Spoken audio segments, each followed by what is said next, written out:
Cine Iraete Studio com Daniel Medeiros. A ideia de dignidade em Pico della Mirandola, pensador humanista italiano do século XV, autor de Um Discurso sobre a Dignidade do Homem, é a de que somos os únicos seres de Deus capazes de constituir nosso destino e, por isso, podemos almejar chegar aos mais altos lugares, os mais nobres, que o autor chamou apropriadamente de bem.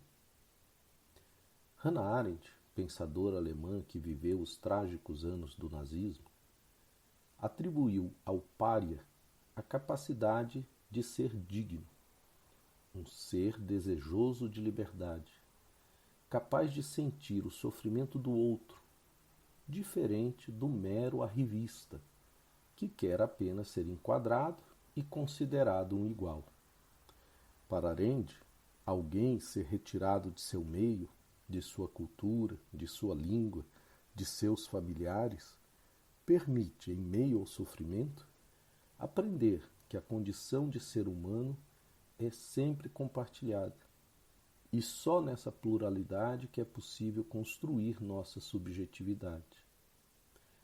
A palavra dignidade está relacionada com distinção. Por essa razão que os representantes de estados são chamados de dignitários. Ser digno é uma capacidade de toda pessoa dotada de razão. Mas é necessário também a manifestação da vontade, esse querer enxergar quem se encontra à sua frente, não como um estranho, inoportuno, mas como um igual e capaz de sentir o mesmo que qualquer um de nós. Ou seja, ser digno é saber distinguir e querer distinguir. Aí é que são elas.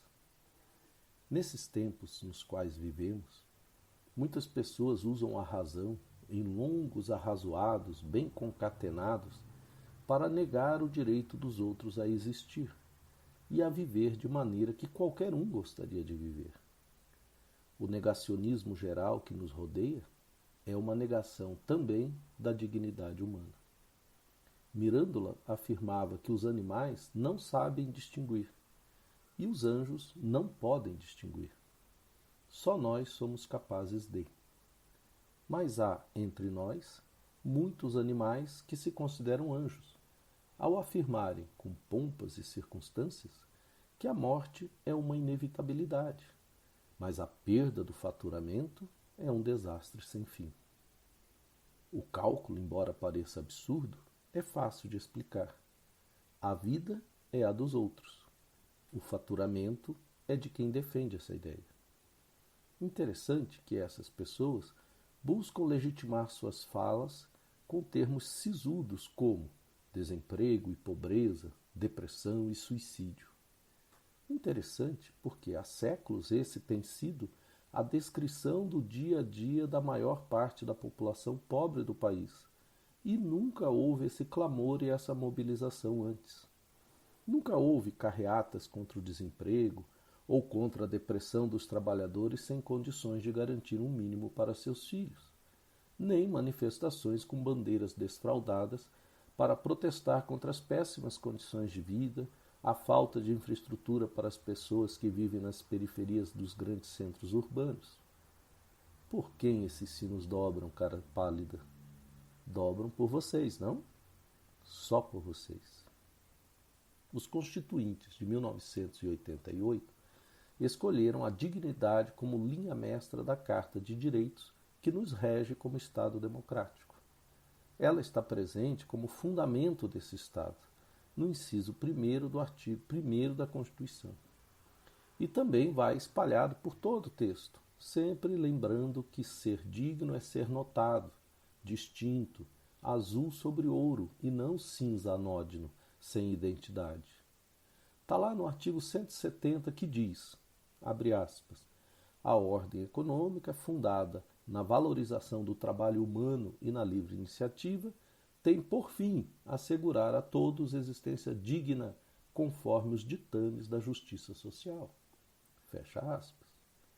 ou no artigo 226, inciso 7, abre aspas, fundado nos princípios da dignidade da pessoa humana e da paternidade responsável, o planejamento familiar é livre decisão do casal, competindo ao Estado propiciar recursos educacionais e científicos para o exercício desse direito. Fecha aspas. E por aí vai.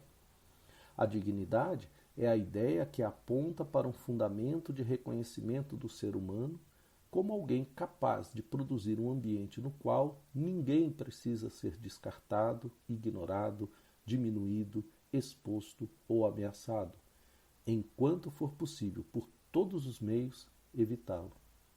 Porém, é preciso admitir que nem todas as pessoas alcançaram essa ideia de uma cidadania que incorporou a dignidade humana como princípio. Por isso, recusam a dignidade em nome de outros valores que buscam legitimar com suas atitudes que vão da arrogância à indiferença. Afirmam ser pessoas que querem trabalhar, que querem ser livres e que não aceitam qualquer opressão. Mentem, talvez para si mesmos e, com certeza, para os outros. O que querem é continuar em suas ilhas de exclusão, submetendo e explorando, usufruindo sem fazer as contas e sem notar os outros. O que querem é ver o mundo com a lente estreita de seus valores egocêntricos, que eles não chamam assim, e se irritam e se ofendem com esses termos. É óbvio. O conceito de dignidade humana é uma invenção, das mais ricas e também das mais frágeis. Quando Aristóteles, há quase 2.500 anos, disse que o propósito da existência humana é a realização de sua capacidade racional, e o nome que deu a isso foi felicidade, estava inaugurando a ideia de que ser pleno, ser feliz, implicava ser digno dessa condição de humanidade e que ela não era restrita a uns ou a uns. O tempo tratou de alargar essa ideia, abandonando, por exemplo, a escravidão que os próprios gregos admitiam. Mas não se pode imaginar que todos aceitem essa resolução sem resistência. Muitos a recusam, passiva ou deliberadamente. Nosso papel, então, é enfrentá-los, por meio do bom combate, que é o de unirmos-nos por nossas semelhanças em meio às nossas diferenças, e tornarmos-nos maioria. Só assim a desumanidade poderá se tornar apenas uma ideia incômoda e inócua e não mais a ameaça mortal que presenciamos hoje. Cine Iraete Studio com Daniel Medeiros.